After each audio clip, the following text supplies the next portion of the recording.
Lorsque le confinement prendra fin au Royaume-Uni, Kate Middleton devra rencontrer quelqu'un de très important, la fille de sa meilleure amie.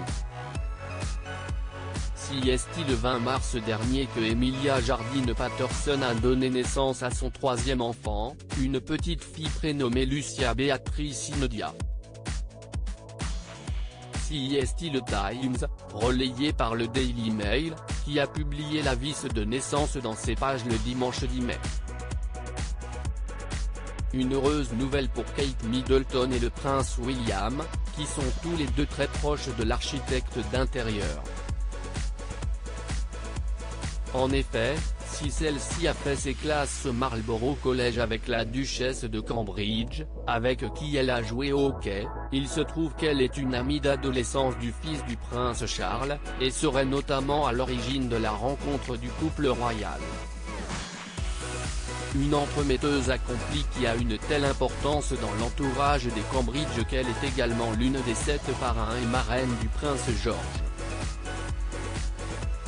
Mariée depuis 2010 avec David Jardine Patterson, Emilia, née Erlanger, est déjà l'heureuse maman de 2 garçons, Léo et Alexander.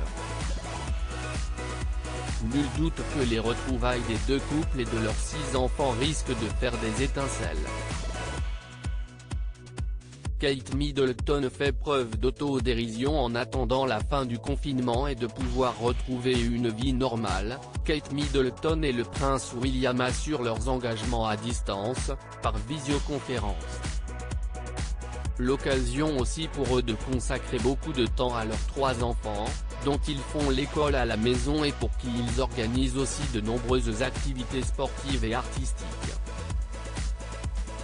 Si bien que parfois, les ateliers peinture que la duchesse organise pour ses enfants, se terminent d'une drôle de façon.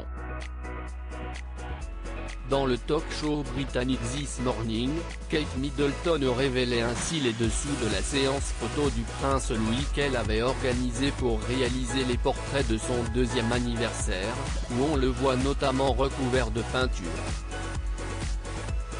J'aurais dû prendre une photo de ce à quoi je ressemblais aussi, a-t-elle ainsi lancé.